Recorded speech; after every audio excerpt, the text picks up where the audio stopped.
GDX Live on Yo FM Dial. Yeah.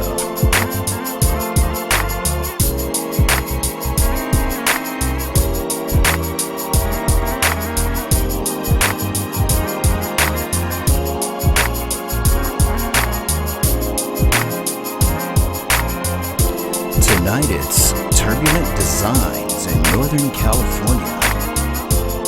Are you ready?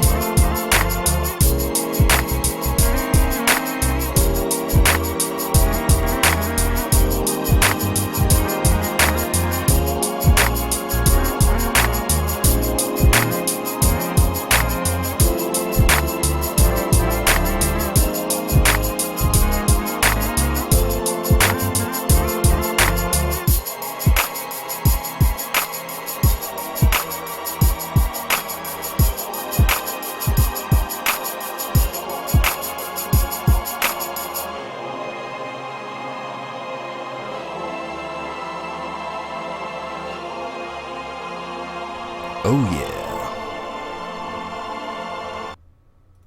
All right. Well, it's another late night stream, and I think this is only the second time I've done this. And for those of you who have tuned in for the last one I did, I think that was Pacific Island Simulations Taipei, Taiwan. And as you know, when it's late at night here in Southern California, I tend to do things a little bit differently. So by all means, don't be freaked out. Tonight it is Turbulent Designs, and I've really been looking forward to finally getting down to their latest two releases. These guys, they've been on a roll for 2015, and obviously if you've been reading the articles that I've been writing, you should already know that. Hopefully we won't have any issues with the stream this evening. I hope not. I've been having a lot of problems with OBS lately, getting all kinds of blue screens and all kinds of crazy stuff lately, so hopefully that's not going to be an issue for us tonight. Hopefully not. So as always, if there's any issues, just drop a little message there in the stream and I will do what I can. But once again, it is a late night stream, and this evening we're taking you to Northern California. That's right, ladies and gentlemen, this is Eureka, on the upper north, the northwest corner of California. And Turbulent Designs, it looks like, if nothing else, they've really been assigned the NCA region for Orbix, because that's really where they've been putting their efforts and attention into. Now, a little bit of a brief history about Turbulence, and you might want to refer back to their release of the Blue Canyon Nyack scenery. I was able to get the two guys, Russ Lynn and Greg George, on board. And they were able to give us a little bit of insight in regards to their start and how long they've been around. So I won't get too deep into the history of Turbulent, but definitely make sure you check out that video, which of course is definitely on our YouTube page. And very, very interesting group of guys, nice group, you know. And you know, one of the things I really get from both of them is that they are very, very passionate about the work that they do and their craft, and just seeing, you know, the amount of improvement that these guys have accomplished in such a short period of time, especially given all of the projects that they're working on.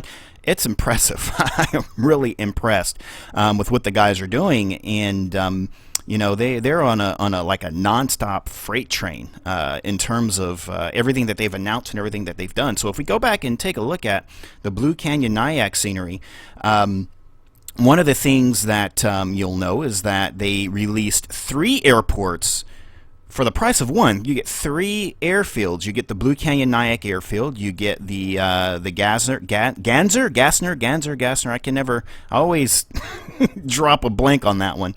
And the other one, which is Limberlost. And one thing that all 3 of these airports hold in common is they provide very beautiful, very scenic approaches, but also approaches that definitely add a bit of that definitely add a little bit of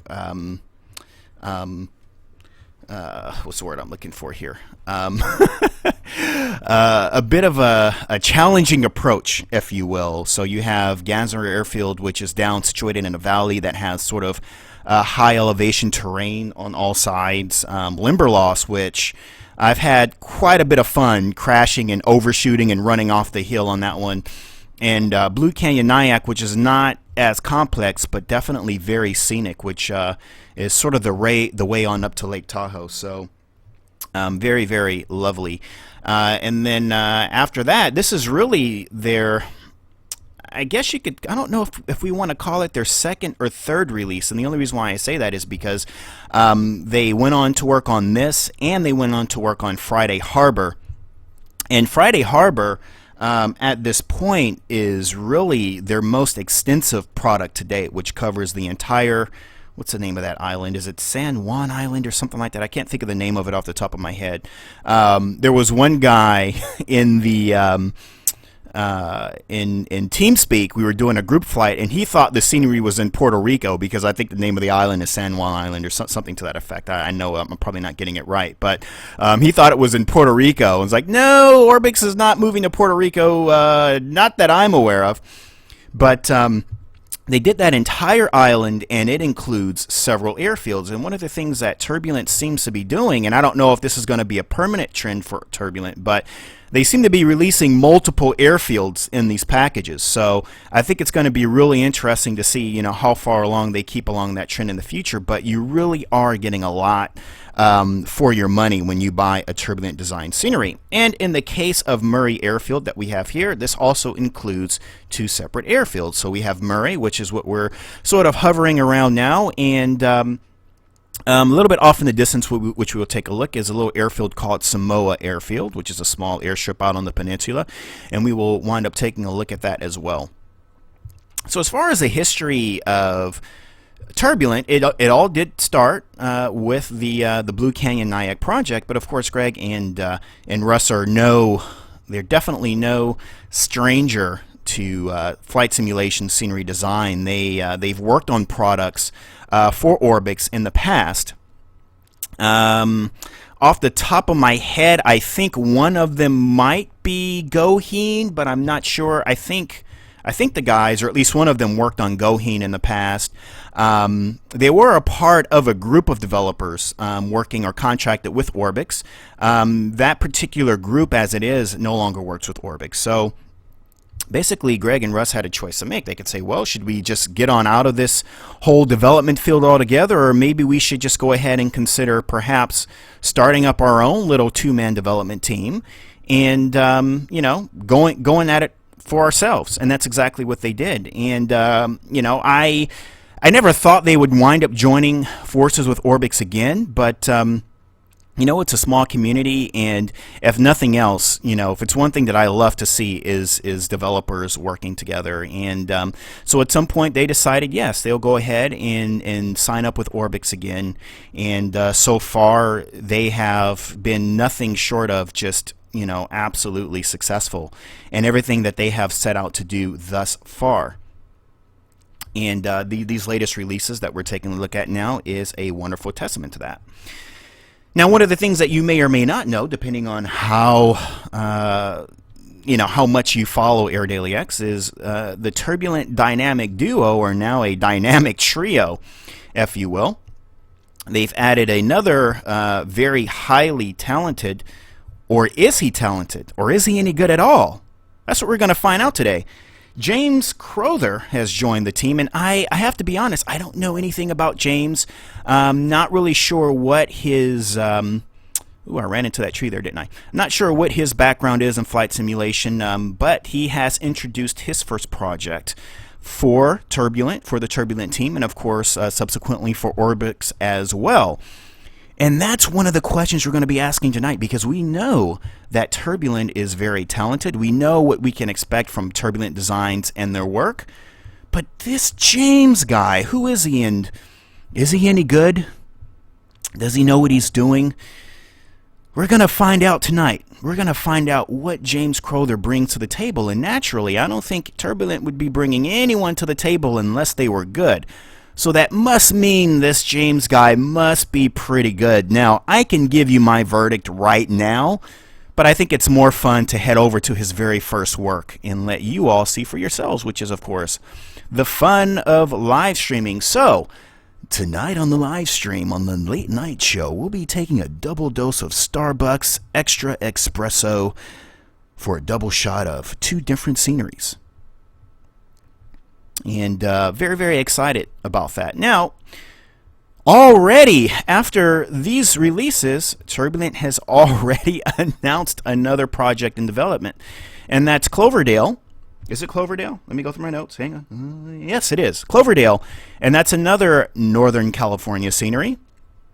It's very interesting, and one of the things I've always tried to wonder, because when Turbulent started out with the Blue Canyon Nyack project, obviously that's an area that's in Northern California, and they weren't contracted with Orbix at the time that they started that project, so it kind of left me to wonder why they chose not only that particular region. These guys are based in England, in the south of England, and they chose Northern California, and at the time they had really no contract with Orbix, so it kind of leaves a little bit to wonder why these guys would decide to choose this particular region in particular. It's no question why they chose those airports, though, because I mean they are really exciting airports and very challenging as well.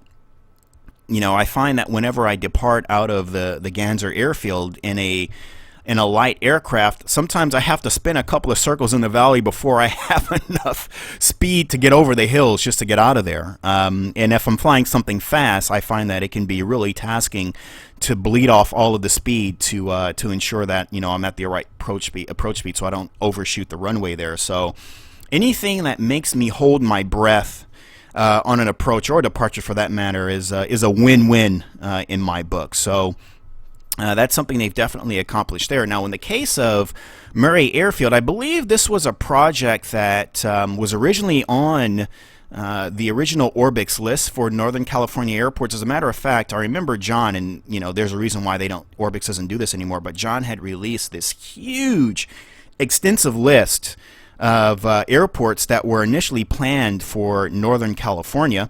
And I don't think that list is there anymore, but a lot of those airports, or really all of them, they're still on the ADX billboard.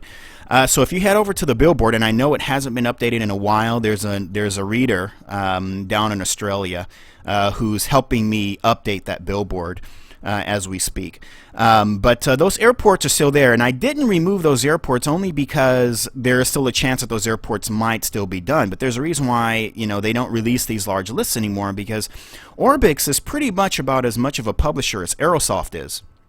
In the past, I've always looked at Aerosoft as a development company as opposed to just a publisher.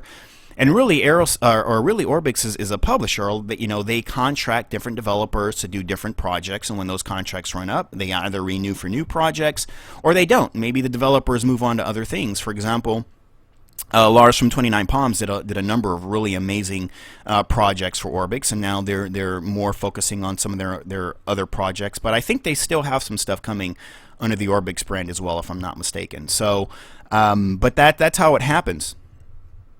So there was a case where there were a number of developers that maybe they couldn't, you know, meet their obligations, if you will, and so a lot of those projects, I think, that were initially planned didn't get completed for whatever reason, and as a result, you know, a lot of these new developers are coming on, and they're sort of taking on some of those projects as well.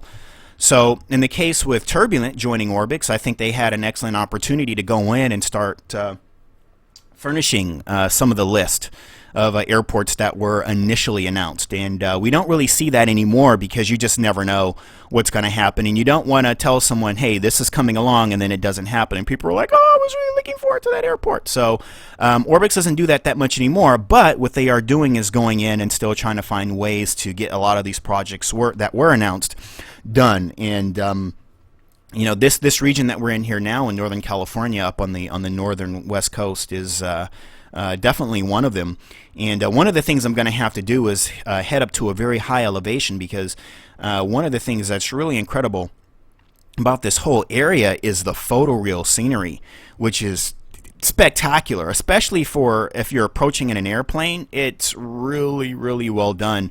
And not only that, but it really captures the entire feeling of being in this area. The approaches are just fantastic. So I am going to have to try to get us to a higher elevation so we can take a look. So airfield now, as I mentioned, Turbulent, they do have an affinity for adding multiple airfields in their sceneries, and this little smaller one here is Samoa, and I can't remember the name of the ICAO designator for the small airfield, but again, so far they've been on this trend with adding multiple sceneries in one, or multiple airfields in one project. And case in point, looking at Friday Harbor, which is going to be released on the 15th, and I can't freaking wait. I did do not an interview, but a review of the Steam version, and the Steam version is fantastic. So they have pledged to add more features for the version coming to FSX Legacy and Prepared, which of course will also still be compatible with the Steam version. And you will not be disappointed. You will not be disappointed. These guys did a fantastic job. So you definitely have to make sure you get that when it comes out. And of course, there will be a live stream. I'm a little bit slow on my live streams lately. I've had a lot going on. It is a Christmas season, so there is a lot of Christmas shopping and sitting in traffic and all the things that entail with this time of year. So I am doing my best to try to catch up as much as I can. A lot of written reviews that are behind that just need finishing touches to be published and so on and so forth. So I am trying to get there, but tonight was one of those nights where it was like, you know what? I don't feel like doing any Air Daily X work. All I want to do is just fly and have fun, and then, you know, I go through my usual, where am I going to fly today? And then I decided, you know what, I'm going to go back and have some fun at the latest releases from Turbulent. And then I thought, actually, you know what, now would be the perfect time to stream those. So there's a lot of other streams that I want to get to and stuff that was recently released that I definitely want to do. But tonight was just going to be a flying night, and I thought, well, I can fly and run my mouth too, I guess. So that's what's going on now. I'm going to go ahead and head over to a higher elevation. I know some of our usuals are tuning in on the late night show. That's right, it's the night stream on Air Daily X. So for those of you who are sticking around late, always glad to have you on board. Looking at the time, it's what time is it here? It's 7 o'clock at night. So what is that? It makes it about maybe 3 o'clock in the morning in England. So the guys, Russ and Greg, are probably not tuning in. This was sort of a last-minute decision to try to get this up and running. So it will be available later on today for those of you who could not watch the stream. So definitely make sure you stick around with that. That's assuming that, of course, there's no issues with the stream.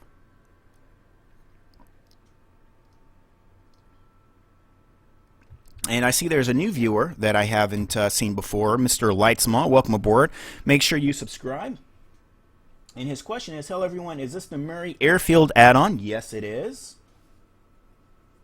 And Lightsmall, I said, what is it, Little small? Sorry, my laptop's kind of far away, and it's kind of hard to read the fine print. And he says, my live streams are detailed and in-depth. Well, that's nice to know. Yeah, this has definitely taken over a lot of the written reviews that I've done in the past, because writing a review sometimes can take 2 months, and a live stream really just takes 2 hours. So it's so much easier to just run my mouth and show it to you. But this doesn't replace written reviews. I definitely still do them, but it's just so much work. Even publishing reviews that are written by others is a lot of work sometimes. So nevertheless, but welcome aboard, and I see Slayers here as well. Just getting to a slightly higher elevation here so you guys can take a look at this photoreal coverage area, which is just immaculate. Look at that water masking.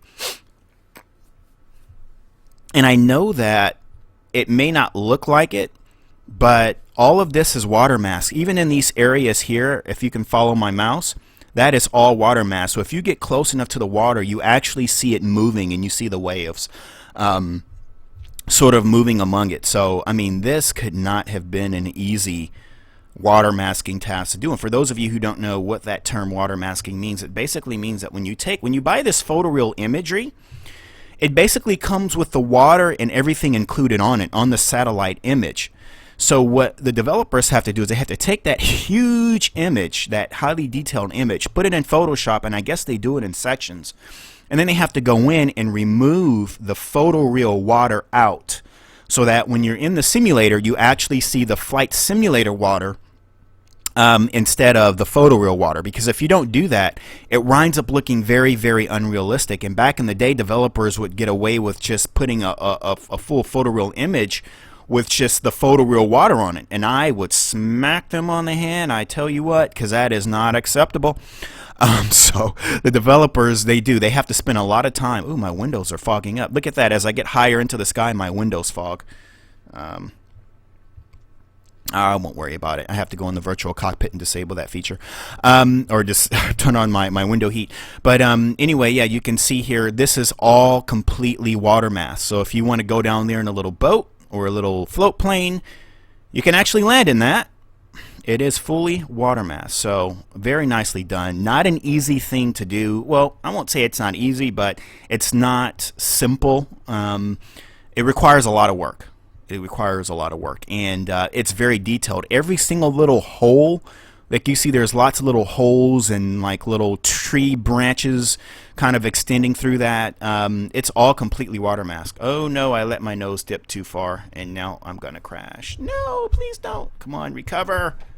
Recover. I'm gonna crash. Well, I guess it's yeah, sorry. I let my nose dip too far, and that's it. Once you get the helicopter in this position, there's no recovering. It's over. It's all over. All right. There we go. Get back in the air, will you? Well, at the very least, since I've crashed, come on, get back in the air for me.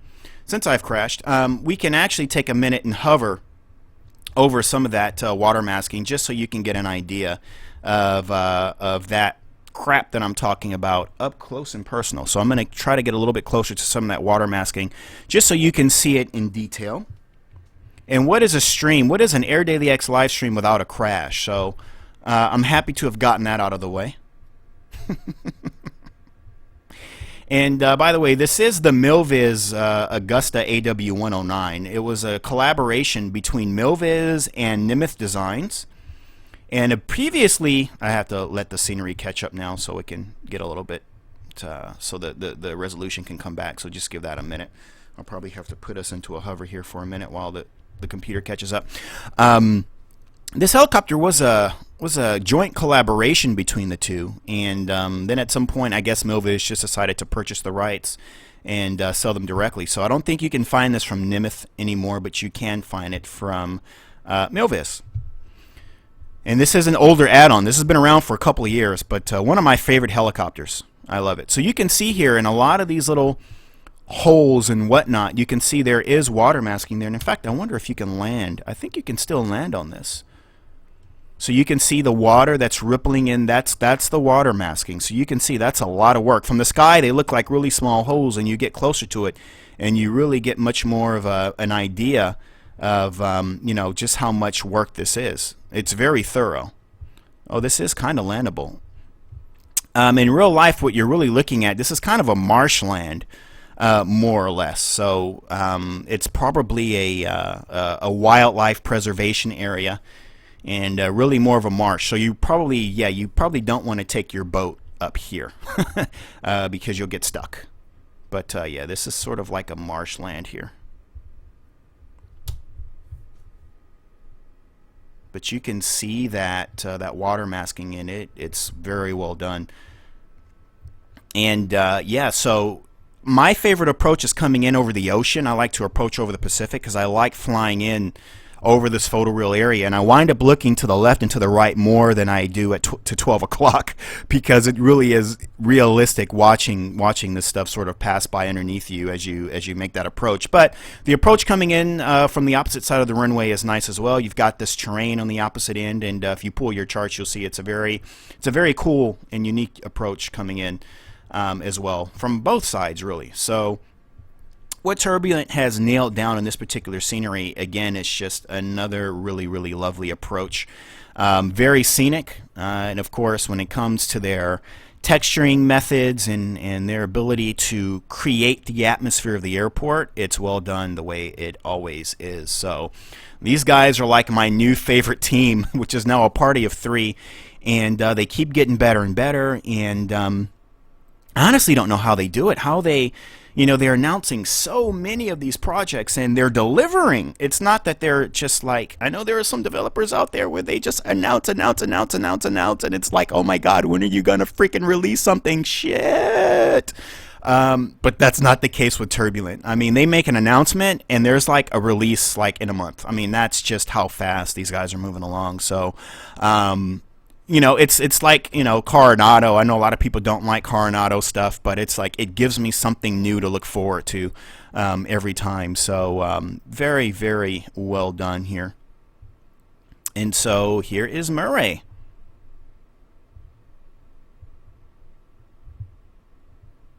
Get a little closer to the ground here a little bit. Ooh, put that nose up. Trying to slow down here, going a little bit too fast. You have very nice detailed ramp and ground textures. Nice texturing on the hangers. I mean, really, there's nothing I don't think there's anything these guys can do that just won't be good. I mean, they've come a long way just on their own in such a short period of time. They really have. I love the texturing on this little sort of brick embankment. Ooh, easy. Whoa, I'm losing control here. This little embankment here of the fuel tank area here. I mean, just very well done. I love it. Look at that. Look at that texturing on there. That wear and that oh my God, I went through the building. The texturing, the rust on there, very nice. Very nicely done. Very realistic. So there's not much to this airport. Couple of hangars, a few buildings. What I love most about it really is the approach in the coverage area. But the few buildings that are here, it's just their texturing is just so well done. And in fact, I'm going to get up to this hangar. I'm going to actually fly my helicopter through the hangar just because I want to get really up close to the textures, and then I'm going to pause right there. Look at that quality. I mean, you just can't say that doesn't look really realistic. And, it looks photoreal. It really does look like photoreal. So maybe they got someone on, that lived in the area that was able to take some photo imagery of the airport, because, I mean, that just looks really, really good. That just looks really, really good. Look at that. And you have all the fencing here. So yeah, that's definitely looking photoreal to me. You have some nice vegetation here. Look at that. So very nicely done here, and you've got these like little power lines. I mean, they even took the time. You see the meters here, the power meters, and they even took the time to add the power lines that run to the poles here. If we turn this way, you see the poles there with the power lines. I mean, just little details like that. The rust on here. I mean, just a lot of detail, a lot of detail. So there's not a whole lot to see. Let's get our helicopter back. There's not a whole lot to see. It's a small airfield, but what's been done has just been done just incredibly well. I don't know what else to say about it. There's not all that much to show, and I definitely encourage you to take on your own adventure. The bridges, all the bridges are hardened if you want to land your helicopter on them. I've already tried that. So there really is just, it's a lot to something that's very small. So, Murray Airfield, everyone. There it goes. And now, for round 2 of the Nightstream Espresso Double Shot, we make our way over to, where am I going? Rhonerville. Is it Rhonerville? Is that how I pronounce it? Rhonerville. And this is from now the newest developer who has joined the Orbic team, and this is what we're going to find out. We're going to find out if this gentleman, James Crowther, we're going to find out if he's any good. You know, should have Greg and Rush, should they have hired this guy? Should they have brought him on? Does he have anything to offer? That's what we're about to find out, folks, because we are on his way to his first release. Now, again, as I mentioned, I don't know anything about James. I haven't met him yet. So I don't know what he's delivered in the past in terms of what he's released, either under another publisher or maybe some freeware. And I was actually kind of hoping to interview them all for this stream, but I think it might be better to save that for the Friday Harbor stream. So we'll see. But I'm very curious in terms of James's background, because it'd be nice to know how far along he's come in terms of his own scenery design. So we are going to find out if they have made the right call. So we're going to make our way on over to the other airfield, and by flying from Murray to Rhonerville, it gives you a very good idea in terms of how far apart these two airfields are, and they're very close. As far as why that particular airfield was chosen, because I remember looking at some of the comments over in the Orbix forum, and there were a few people saying, wow, that was a little too close together. Who wants to buy two airfields that close together? And, you know, I think it's perfect, especially for little VFR flights like this. You want to fly helicopters, whatever it is. I think it's perfect, especially if you need to just get in a quickie before bed, or if you have to leave the house, or if you're in school and you have work to do, or whatever the case is. You know, it's a perfect little flight to do just to get some flying out of your system and get on to the next whatever it is you have to do with your life. So it's good to have little airfields close together like this. But as far as the distance between them goes, you know, to me it's not really relevant. It's each airport and its own personality and what it has to offer, regardless of how close or how far apart they are. And in the case with Rhonerville, what I really love about that particular choice is I love the valley that it sits in, and you know, I'm from California, but I don't know anything about these areas. I don't know about a lot of these airfields, because California has literally thousands and thousands of airfields. So I really don't know anything about many of them, especially in Northern California. But the thing I love about this airfield that I've discovered about it, if you will, and you can see how, just kind of backtracking here, how far this photoreal area goes here. It really stretches out pretty far. So we're still heading out over the photoreal terrain here. But what I really love about the choice is I love the valley. I love the topography. I love the elevation or the terrain that surrounds the airport. It sort of sits out on this little plateau. And it kind of lies to you. If you don't have a chart, and if you're just approaching the airport, when you look out at the landscape as you approach it, it's kind of deceitful.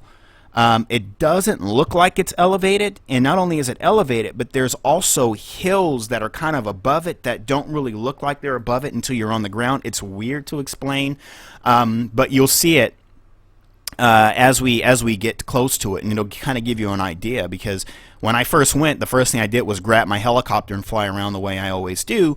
But it wasn't until I got my Turbine Duke V2 and I did a flight. I did a flight from Blue Canyon's not really working very well in prepared version 3, but Limberlost and Gassner is both they are both working very well. So I did a flight from Gassner to Rhonerville, and only when I was approaching in a proper airplane did I really get a full understanding of what makes that airport so great as far as a location. We're not talking about the quality yet, because we're about to find out, but that gives you a really good idea. So now we're moving into that valley that I told you about, and it really is a very scenic place. Look at the sharp textures and the Orbix HD trees. Oh my God, if that has not just transformed simulator as we know it, these HD trees are just incredible. I'll go as far as to say this is one of the best inventions of all time for flight simulators, these HD trees. They are beautiful. And if you see the red off in the distance there, I believe those are the poppies. So we're going to start turning in and heading over there, and I see there's a couple of comments, so I'll take a quick look at that. Piloquio is here. Long time no see. Welcome. And Lightsmall is saying he actually likes these airports close together. He does a lot of flights from 29 Palms, and Orbix Palm Springs as well. And that 29 Palms is really one of my favorite airfields as well. And I'm actually looking for... Ooh, I'm dipping my nose too much. I'm going to lose control. I'm actually really looking forward to seeing, what airfields that Orbix may choose to do in the desert areas, because that 29 Palms is a terrific airport to head out in the desert there. It's a lot of fun, very well done. Again, much like Murray, not a whole lot to it in the sense that it's very small, but the location and just kind of the surroundings and how well it's done is what makes it so great. And so, yeah, that's one of the things I love about it. In fact, I do a lot of flights from 29 Palms to Sedona. I call it the desert run, the Southwest Desert Run from 29 Palms to Sedona and back, where you're just flying over barren desert the whole way through. So one of the things I'm really excited about Southern California is now having a more detailed desert to fly over when flying out to those areas. So that's something that I'm really excited about and really, really looking forward to as well.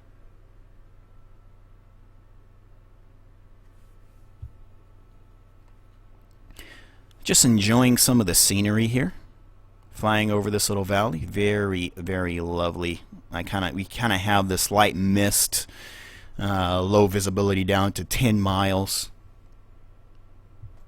Look at that photoreal terrain.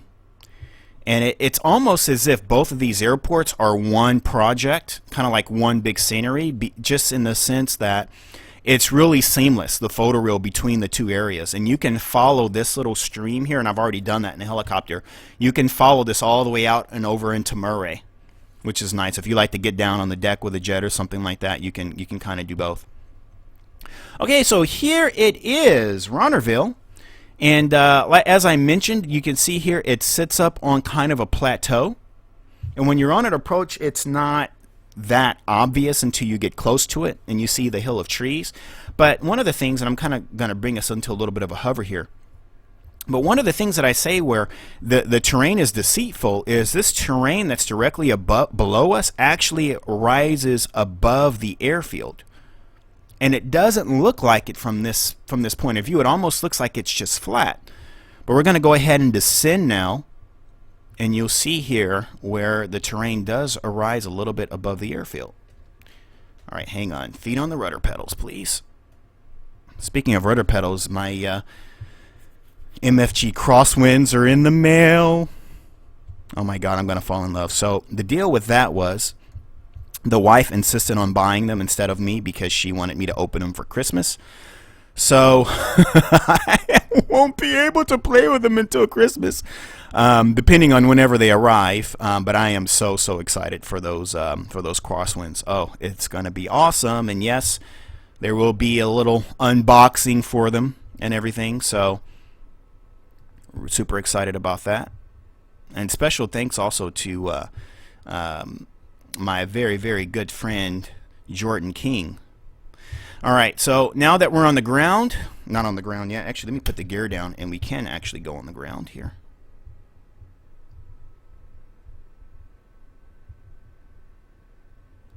So you can see here where now you can see there's a little hill here. It looks flat. It looks like from the airport you could see like all the surrounding mountains and everything, but you really can't. So it's a little deceitful from the air because it looks flat, and now that we're on the ground, you see that it's not. You've got these hills that sort of, you know, just to the left of the airfield here, and then over to the right, you get some of the scenery. So here's where we find out if Mr. James Crowther is any good at flight simulation design. Did Turbulent Designs make a good decision? Let's check it out. Let's get airborne here.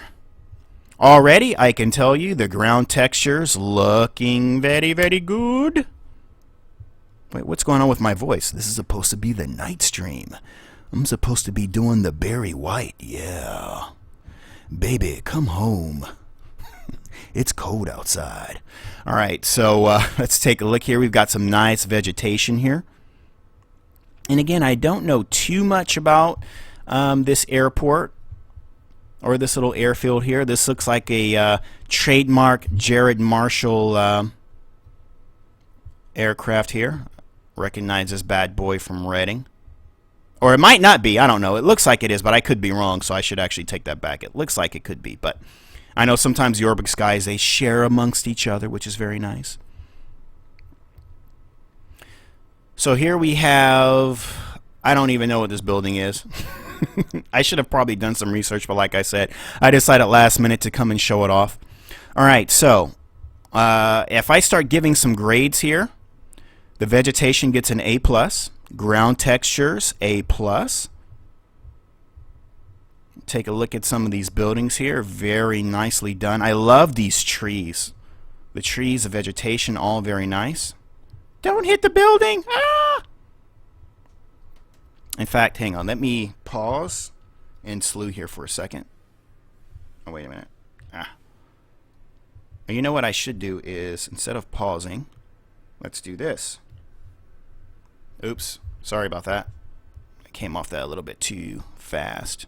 Let me turn around and go back to the first person perspective here. Actually, you know what would be even better? Instead of doing this, let's grab Avatar Guy. Why didn't I think of that? I forget that he's here. By the way, if you didn't know it, he has his own Twitter page now. And I have to say, Avatar Guy is a very witty dude. He says some weird stuff on that Twitter page. I'm just like, what the hell is with this guy? He's kind of funny. Some of his jokes are a little corny, but you know, Avatar Guy, he's a really interesting guy. So make sure you check out his Twitter page. He doesn't seem to want to talk on the Twitter or on the Twitch streams. Maybe he should start. I don't know. But there we go. But let's bring him out here. We'll just leave the helicopter running. And where is he? There he is. Everybody say hello to Avatar Guy. Doesn't he always look so serious? I've got work to do. I work for Air Daily X, and I am Avatar Guy, yeah. All right, so, all right, let's see, can we walk? Oh, you know what, let me get behind him here. There we go. Oh, crap. I'm in the hitbox. I call it a hitbox. There's like these little boxes that surround some certain aircraft, and he can't walk in, you know, he can't walk too closer to them or whatever, for whatever reason. I forgot, how do you run? Is it R? There we go. Alright, this is a little bit better. So see here we have the texturing used here. Very well done. Very sharp and crisp.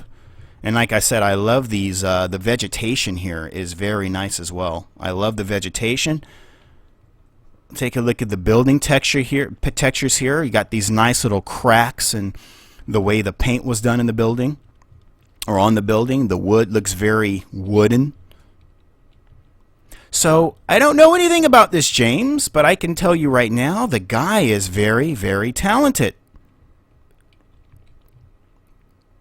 Very, very talented. So this is, if we were looking for a verdict, ooh, this FedEx package here is kind of sticking out of the, kind of sticking out of the building there. Some of these objects here, I don't know if that's just me or that. Yeah, that's not right. There's some packages here that are like sticking out of that building. Why is this lady sitting at the table all by herself? Oh, he won't let me go here. What's going on? There we go. Why is this lady sitting at this table all by herself looking at the wall, contemplating life? She's on she looks like she's on timeout. She looks like she's on timeout. Look at these cows. There's some cows over here. I'm just gonna like, there is a way for him to jump, but I don't remember how he jumps because I would have like totally did a James Bond jump over that fence. Got some cows out here. Real cheese comes from California. Thinking about those old California cheese, California milk commercials with the cows.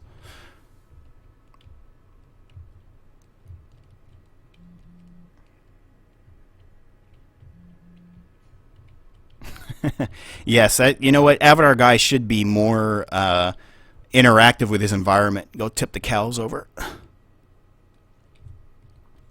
Ground texture is very lovely. I'm really, really digging these building textures as well. Very nice.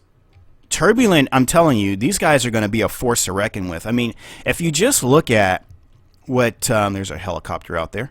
If you just look at what Greg and Russ have done just in the past year and now adding James to the team, these guys are, they're going to have an insane 2016. They really are. I don't know what they have planned. I know that they are looking at Southern California for potential airports. I don't know if they've decided on anything or if they will be, but all I know is what I think we can expect from this team for 2016 is a lot of airports, I think it's just going to be exciting figuring out what airports they decide to do. You can get an idea of our elevation up on this hill. Out there in the background, you see some houses there and hills off in the distance. And Rambo 246 is asking if this is Southern California. Not yet. This is still Northern California. And Slayer pointing out that you can buy some really, really kick-ass clothing, military clothing for Avatar Guy from what's his name? Shoot, I can't remember his name. Well, I'm drawing a blank, but from Echo Alpha Foxtrot India Golf, whatever it is. Look at this, hey, a little squirrel.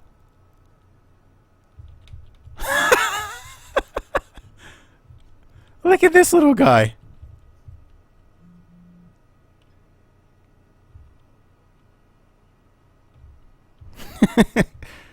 I don't think I've seen a squirrel before in an Orbic scenery. I don't know if this is new animation or not. I've never seen squirrels before. Look at them just running around. Well, for those of you who fly in here, you might want to be careful.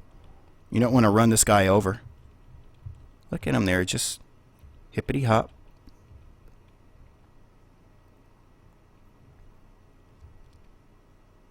What is that? There's something else running around over there. Oh, no, that's a guy sweeping the floor. I thought I saw something else, too. Look at that little squirrel.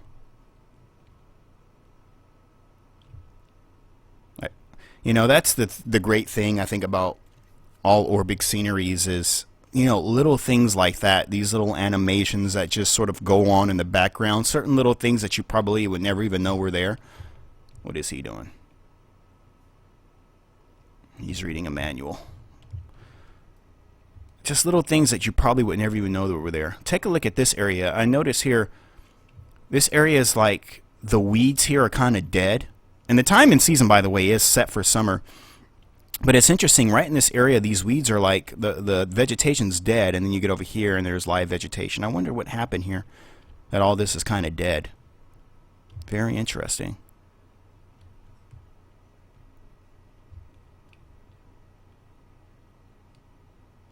We're getting further and further away from our helicopter. Let's go back and get it and fly back over there.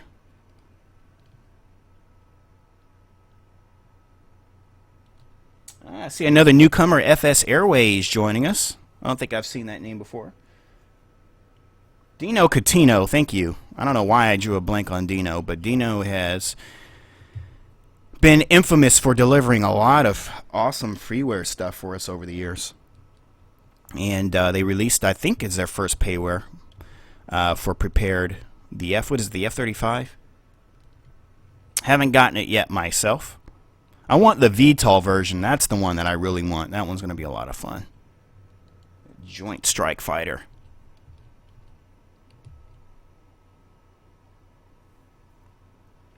So far, the work from James is all A+ in my book.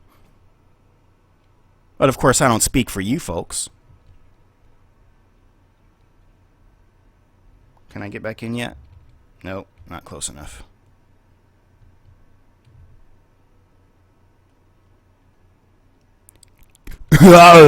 Get to the chopper. There we go. Alright, let's take off over here and fly over here real quick.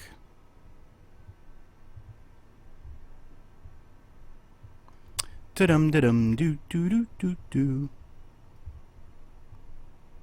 There's our little squirrel still flying around back there.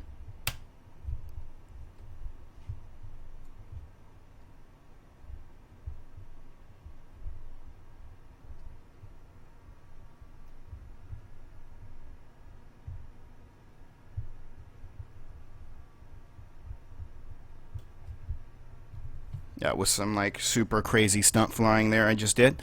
Alright, head back out here and take a look here. Got some nice static aircraft out here. Look at this plane. That thing looks like it's seen about 1 million years of flying, hasn't it? Got some little hangars here. Little miscellaneous things. Now, who is this guy waving to?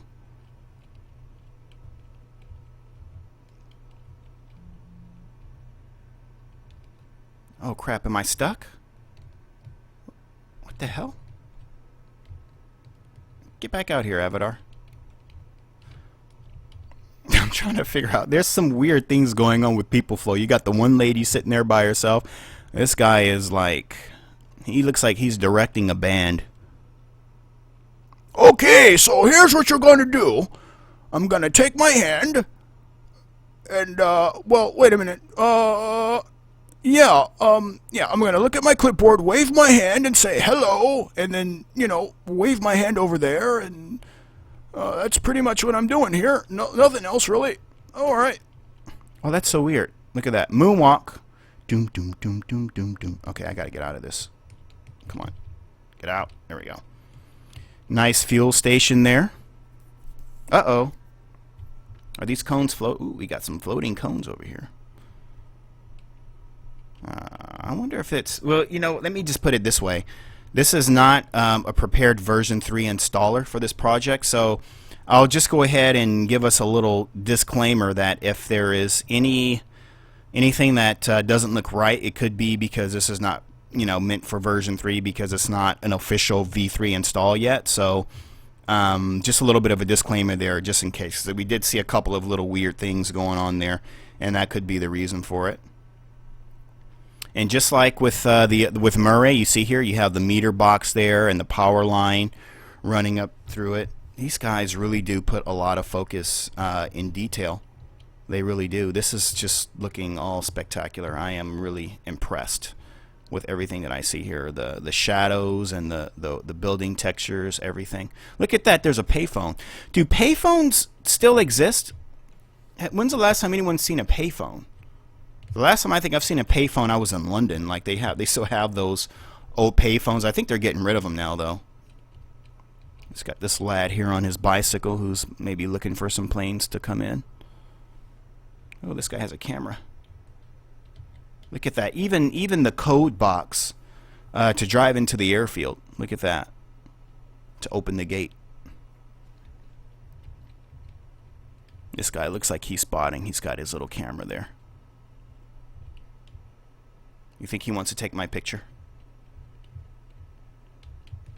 It's so hard controlling this guy. It's not exactly Counter-Strike.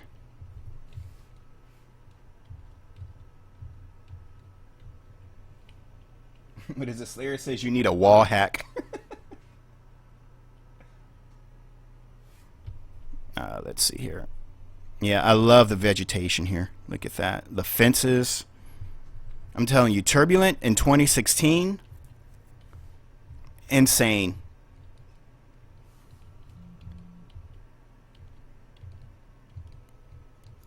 Insane. I think these guys, I'm going to be running my mouth about these guys for a lot, I think, for next year. And look at the terrain here. This real, just, you know, these kind of like rolling hills and stuff. Look at that.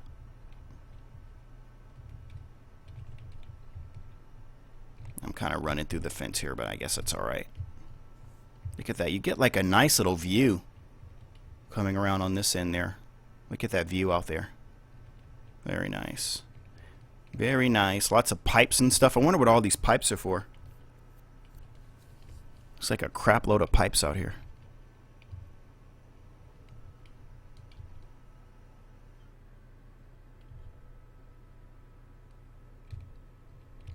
Yeah, sorry about that, guys. Yeah, I disabled the links, but you see here lots of lovely texturing. Oh, I can squeeze in this fence right here. Whoop.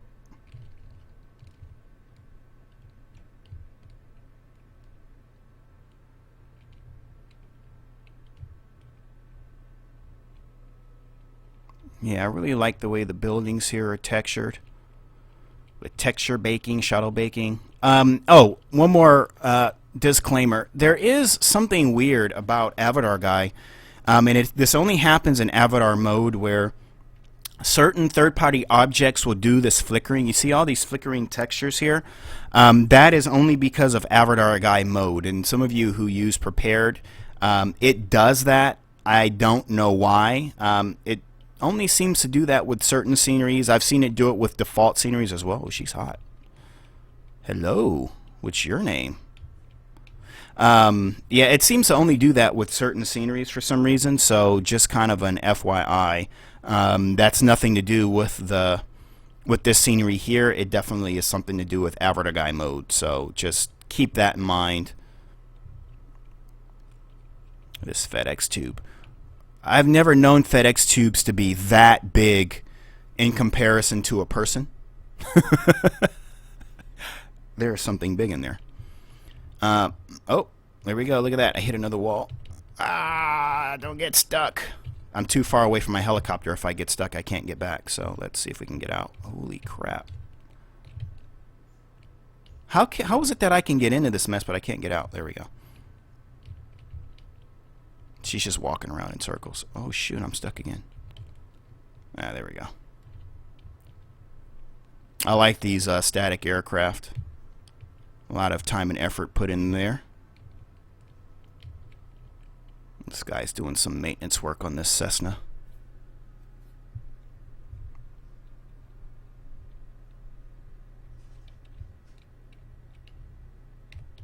Oh crap, almost got stuck again. Nice convertible. Look at that, I like how they put the cones around the car, you know. Don't hit my car.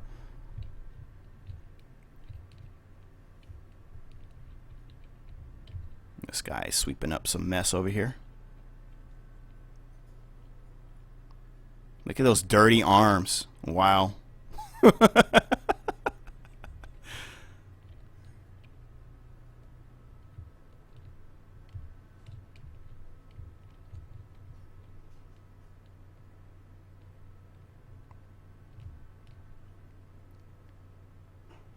little trailer there. So, ooh, there's some couple of little buildings here with some. Oh, look at that! That horse is animated. Let's go see this horse.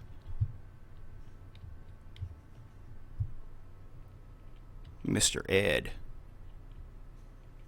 God, that's a big horse.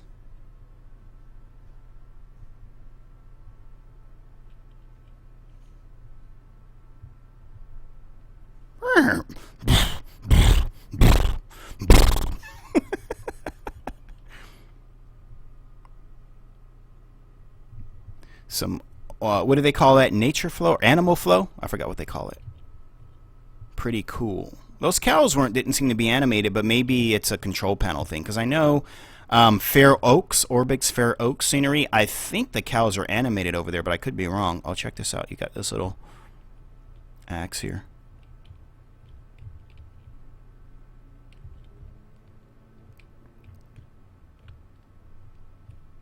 So, Turbulent Designs is now 3 super talented guys. And, man, I gotta say, well done. Well done. So, a special welcome to James, to the Turbulent team. Very, very impressed. So, not a whole lot to show, but enough to give you an idea of, what Turbulence brings to the table as a development team, and what the new developer James brings to the team. Again, I am really, really impressed, and want to tip my hat off to James. Before we go, well, here, I'm going to do this. I'm going to officially end the stream right now, but I'm not going to end the stream. I'm going to switch over into an airplane and fly back over to Murray so you can see. Maybe I'll do a quick circuit here at Rhonerville and then fly over to Murray so you can kind of see what it looks like from the virtual cockpit perspective. But if the stream terminates, I'm not going to restart it because the wife is on the way home and she'll be here any minute now. So for any reason the stream terminates, I'm not going to restart it. So I want to say good night now, and hopefully the stream won't end on us, but let me switch into an airplane really quickly. Just so you can kind of see that. Let's get back in the helicopter mode, and I'm just going to change into another aircraft here, and hopefully it's not going to be, hopefully we're not going to end. But if we do, I've already said my goodbyes, which I'm going to have to start doing that in advance, because sometimes the streams just terminate and it seems like, wow, what an ass, this guy just cuts us off, you know what I mean? So let's switch into something simple here.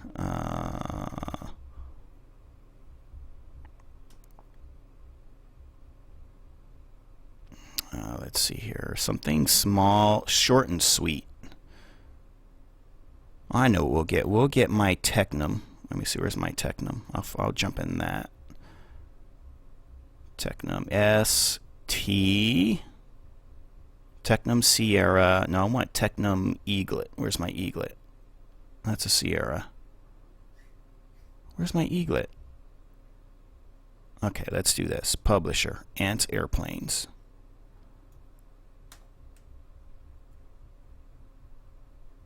Come on.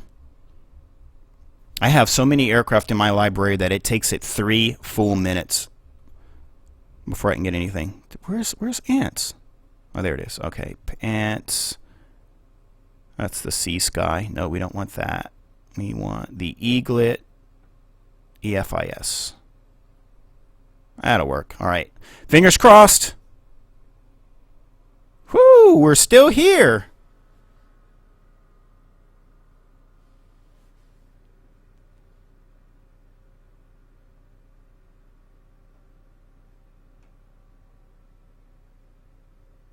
And Slayer saying if I edit the camera file, I can switch it so it doesn't clip like that. Oh, okay. Yeah, shoot me an email on that. That's interesting. Search box is my friend. What search box? What are you talking about? All right, there we go. There's my Technum, and we're going to get in this little lovely jalopy, and I need to run this.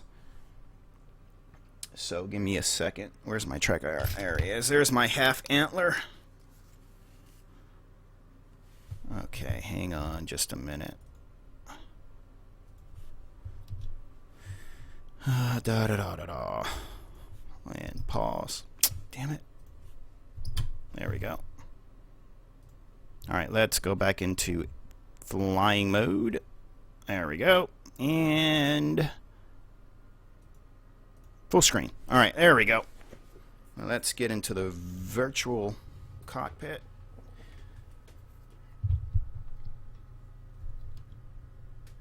Alright, there we go. I love this little airplane. This is one of my favorites. Ants Airplanes is one of those developers that comes out with like something new every once in a blue moon, but when they deliver something nice, it's like always super good. But they just don't deliver enough. You know, I wish they delivered more stuff. Because they really are really good. Alright, so here we go. Oh, FSUI PC. Yes, of course. Yes, of course. Alright, there we go. Alright, so there's no sound, sorry, because sometimes I have trouble with the sound. The sound of the simulator sometimes is a bit too much. So I turn it down because sometimes it's just too loud and people complain that I'm blowing their speakers. So there is no sound. I know it seems weird being in an airplane with no sound, but you'll be alright.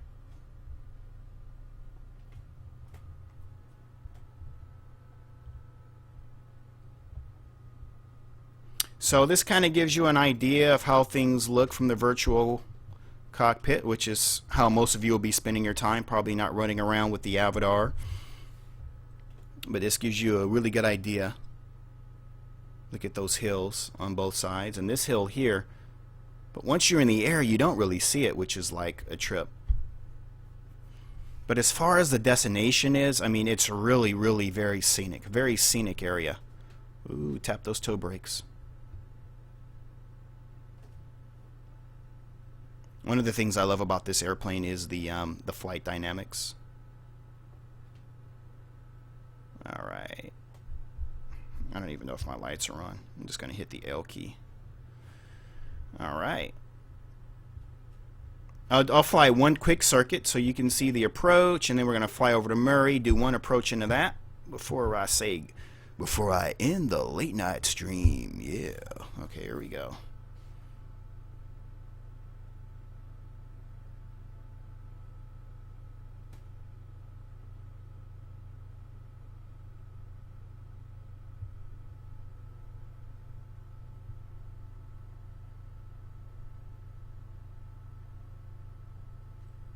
Look at that. That is very scenic, very beautiful.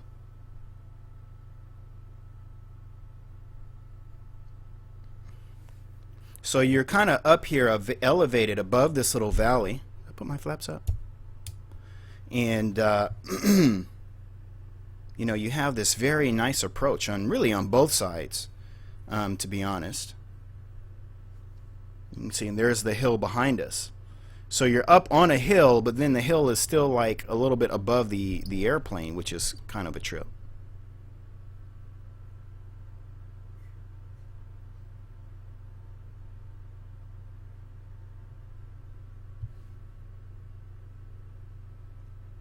Look at that. Very, very lovely looking valley. I have to tell you, you know, what Orbix has done to Flight Simulator is just remarkable. I remember back in FS9, the big name back then was the Flight 1 series, Ground Environment, Ultimate Terrain Europe, Ultimate Terrain USA and Canada. Those really were the top sort of environmental sceneries back then, and we're talking before Rex was even, you know, around. And I mean, I was impressed then, and we're talking FS9. But if you see the default FSX and the default prepared, and you throw in, you know, the Orbix FTX regions, it just completely transforms the world entirely. I mean, it is just, it's unbelievable what Orbix has done. And really, you know, there's nothing better. There really is nothing better. And then, of course, you toss in, you know, everything that Rex does to sky and water textures. You know, you throw in the HD trees and ASN, the Active Sky Next. And, I mean, you have flight simulation at a level of beauty and realism that is unlike anything out there. You know, I know there's a lot of fans of X-Plane, and I have a lot of respect for, you know, the guys who develop X-Plane and, you know, the fans of that platform. And, you know, on a visual scale, though, I mean, just look at that. X-Plane doesn't come anywhere close to this. I mean, I get that, you know, as a platform, you get the 64-bit and all that, but, I mean, to me, it's still got to look good. I know that, you know, from what I understand, the flight dynamics are better. I have trouble with it, setting up my controls and all that stuff, so I really haven't been able to really experience the flight dynamics of X-Plane because it is such a tasking job to try to set up my controls, and the user interface is not very friendly at all, at least not in the way that FSX, FS9, and Prepared is. But you know, from what I understand, you know, in terms of the handling of aircraft, helicopters, stuff like that, it's far better. You know, I still keep my eyes on the team because I know that you know, they're working on, you know, a lot of improvements to the platform, so I still keep my eye on them. But Prepared version 3 is just, it doesn't get any better than this until it gets better than this. You know, it just doesn't get any better than this. But FSX comes pretty damn close. You don't have the DX11, so it's not as sharp. But even in FSX, you know, all of this still just looks beautiful and amazing. And you know, I'm like addicted. It really is an addiction. I mean, just to get up here and fly around. You know, sometimes I'll turn on the music and just fly, you know. It really is. I mean, you can get up here and freaking meditate, and sometimes you'll forget. Now, my next toy coming in is going to be the Samsung 40-inch 4K curved. That was going to be this month. It's going to come next month. So having that 40-inch curved monitor along with the Gunner eyewear. If you've never heard of Gunner eyewear, I wrote a review on it. It's on the reviews page. The combination of the Gunner eyewear with that 40-inch curved screen, that 4K resolution, oh my God, I just know it's going to look amazing. It is going to look absolutely amazing. I really can't wait for that. It's going to be really, really beautiful. So those are my next toys coming in, and you know, at some point we will have Oculus Rift or whatever else, you know, that might come, maybe something from Google. Samsung. I just saw the first commercial. Samsung has released their own Oculus type thing, but it's only for their phone. So you clip your phone to the other end of the eyepiece, and you can wear it. And that looks really, really cool. So I imagine Apple will probably try to come out with something like that on their own pretty soon, I imagine. Look at that approach. Look at the valley out there in the background. James, great job. Great job, sir. But anyway, yeah, Samsung has come out with their own little like Oculus Rift where you plug in your phone on the other side. And from what I understand, Oculus Rift itself has Samsung screens in it, if I understand that correctly. So, who knows? Maybe they'll also come out with their own version for PC and for gaming and all that stuff. But this particular version, you just snap your cell phone Galaxy thing onto the other end of it. And, it's like its own, Oculus Rift. You can watch movies or whatever have you. So that is something that sounds really interesting. I'm just going to do a touch and go.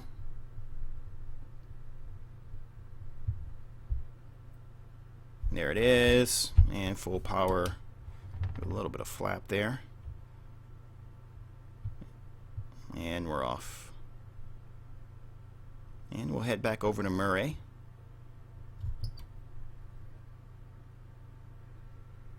Boeing said, I'm not putting my phone on my forehead.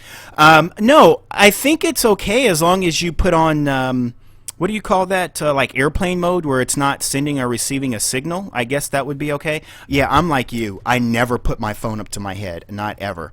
I feel like I get headaches and stuff. Let me trim this thing out. I feel like I'm really having to pull back on the stick. There we go. Trim is your friend.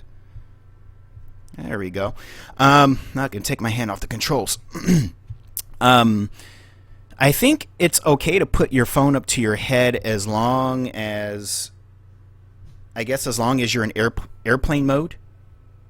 So you don't get that signal and that radiation, because I get headaches. So I'd imagine, the movie you're watching would have to be, on your phone, huh? I don't even know if Bluetooth would be even a good idea, because I think you have to be out of that airplane mode. But that's in response to Boeing T7, who also looks like a new viewer. I haven't seen that name before. Please subscribe. Who said, nah, I'm not putting my phone on my head. Palocchio says, DeAndre, make sure you don't get in trouble with the wife, bro. Yeah, I know as soon as she walks through that door, she's going to be ready to eat. So we better hurry up and get our ass over to Murray.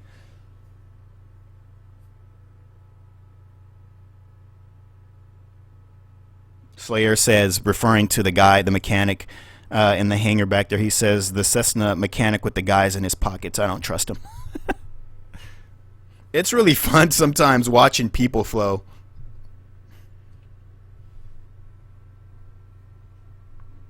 So one of the things I mentioned about this valley, is, how scenic it is. And look at that. I mean, it is really scenic. Why are my strobe lights not on? Did I not just...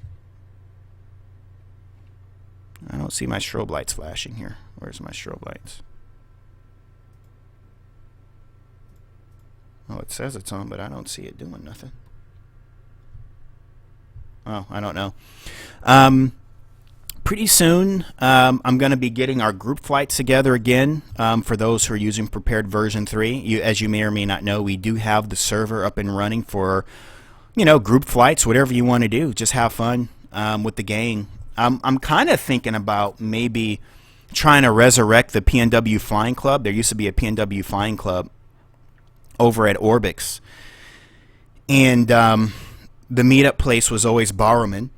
And it seems like that's where we always meet up anyway, because that's a nice freeware scenery from Jared. And by the way, Jared, if you're watching, please update that scenery.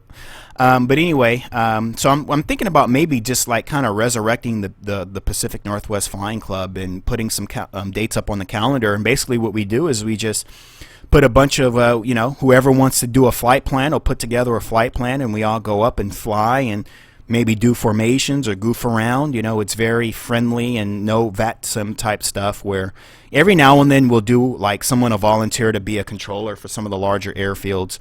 But otherwise, we just get up and have fun. It's nothing like flying like this and there's like 15 other people, off your wing, just kind of flying together. So even if you're using FSX, the FSX servers are there. We're using Digital Theme Park, and you can use FS Cloud, which allows people in FSX and P3D to see each other. So you can always use FS Cloud I don't remember what the website. It's like fsclout.net or something like that. And even if you're flying an X-plane, you can still see other people flying around. So it's a cool little utility. The only downside about it is the smoothing parameters. So there's a bit of a delay. So if someone takes off, you may not physically see them take off for 5 or 10 seconds after they actually do it. That's the only downside of FS Cloud, but it allows you to see your friends and still fly with people who might be in different platforms and stuff. So definitely check that out. But yeah, for those of you guys interested, yeah, we're going to start getting group flights together again. I'm way too high now. I need to start. Actually, it's a good thing to get a little bit high here so you guys can see. Not weed high, airplane high, so you can see some of this surrounding environment. It really is very lovely. Look at that. Look at that. That's just beautiful. So, for those of you who might have been wondering, what does Turbulent Designs, Orbix, and Rhonerville have to offer? Now you know. Now you know. Has a lot to offer, if you ask me.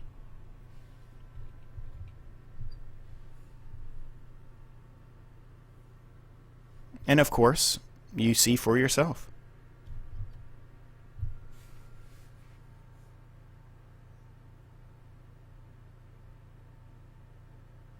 Boeing T7 is asking, what is that field I did a touchdown at? That's Rhonerville. That's from Turbulent Designs, and that's published through Orbix. And it's on sale for 35% off, even as a new scenery. Usually new sceneries don't go on sale. That particular scenery is actually on sale for 35% off, so you better get it now. And we're heading back. So both of these sceneries are from Turbulent Designs, the now 3-man trio, to answer your question. And it is released. So it is released and it's on sale, so check it.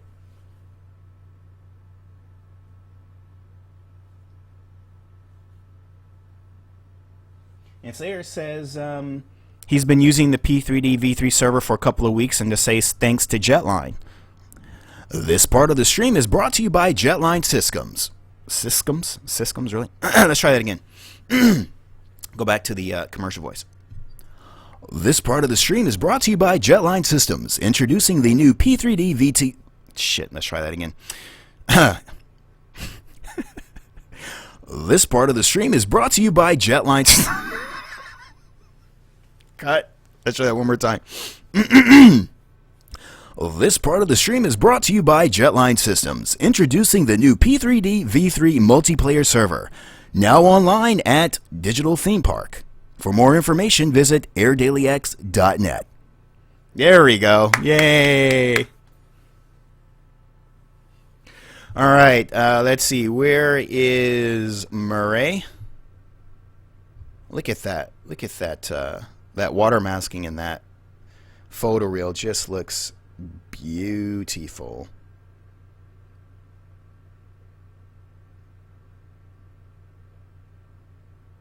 Very lovely. Just maneuvering along the coast here now. So you can see what it's like to fly between these two little airfields. So Slayer and Ploquio, yeah, we all got to get together and do a group flight. I think Tuesdays will be one of the days I'll be there. I think both of you guys are in Europe, if I remember correctly. So, I'll have to find some European times for us to fly. And the thing that, actually, to be honest, that's actually the best times for me would be like in the afternoon here, which is kind of like early evening over there for you guys because I work at night, unfortunately. But, yeah, so we're going to get some calendars up where we'll have different times and different dates so that everyone can kind of have an opportunity to fly together. So I haven't put it together just yet, like I said, with the Christmas season and everything that I'm currently working on. I've got a lot of different projects and things I'm doing just outside of the normal Christmas shopping and all that stuff, which is, you live in Los Angeles and, God help you if you need to get out of your car and go drive somewhere or to a shopping mall. It's a nightmare. So we do have our Christmas tree. It's beautiful and all lit up. And there's already a bunch of presents underneath it. And my MFG crosswinds will be along soon, but I won't be able to use them until Christmas. She's really torturing me with that. She's like, nope, you won't open them till Christmas. I was like, okay, but how about we do this? Why don't you open an early gift, and then I open an early gift? And she said, nope. damn it, I really want them. So yeah, it won't be until the end of the month that I'll be able to play with them. But I'll do a full unboxing. Jordan King's done a great job doing a little setup of them, so I might do a little video of a setup. I mean, he's really, who can top that video he did? But he didn't do the unboxing, and from what I understand, the way it's packaged, it's packaged really in a very interesting way that really makes it really light and really small for affordable shipping and stuff. So, and I think, was it Slayer that said he's waiting for his to come in as well? So I'm so excited about these pedals. I mean, everything that I've heard about them apparently is just amazing. So I had the Redbird RD1s, and those did not work out for me, unfortunately. So they forced me to revert back. I think the wife is coming.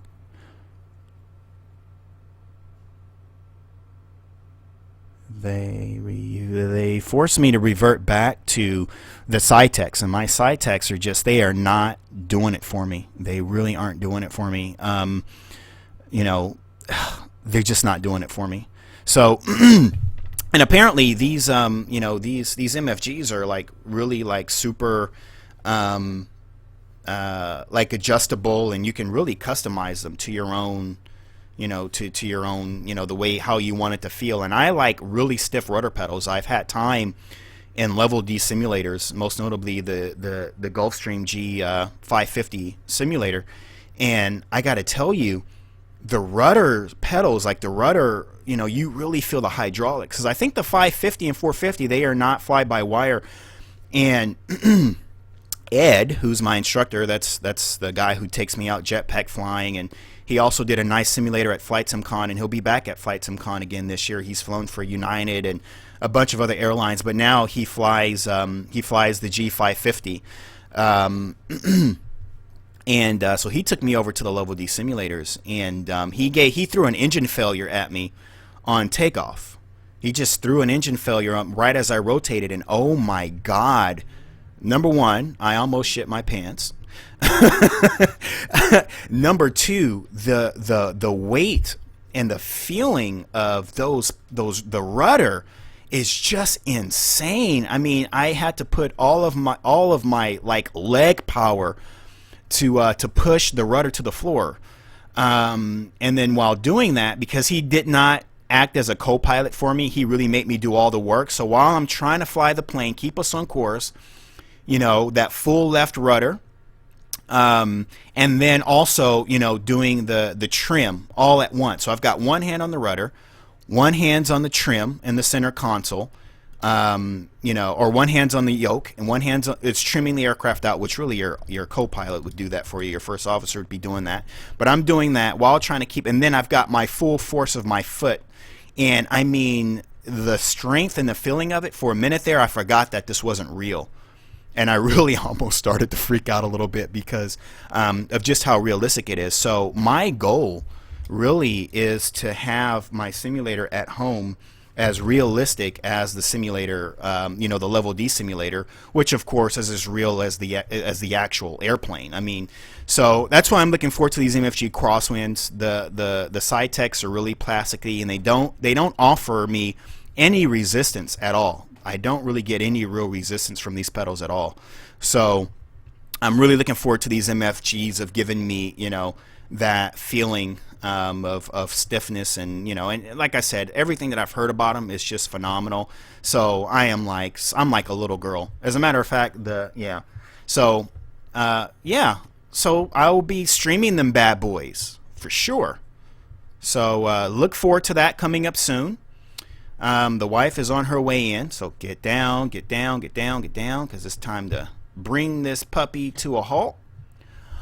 Ladies and gentlemen, I want to thank you again for being here on the night stream. That's right, it's been another late night bit of fun, and I hope you had a good time too. I certainly had a good time, and always glad to have you join me along.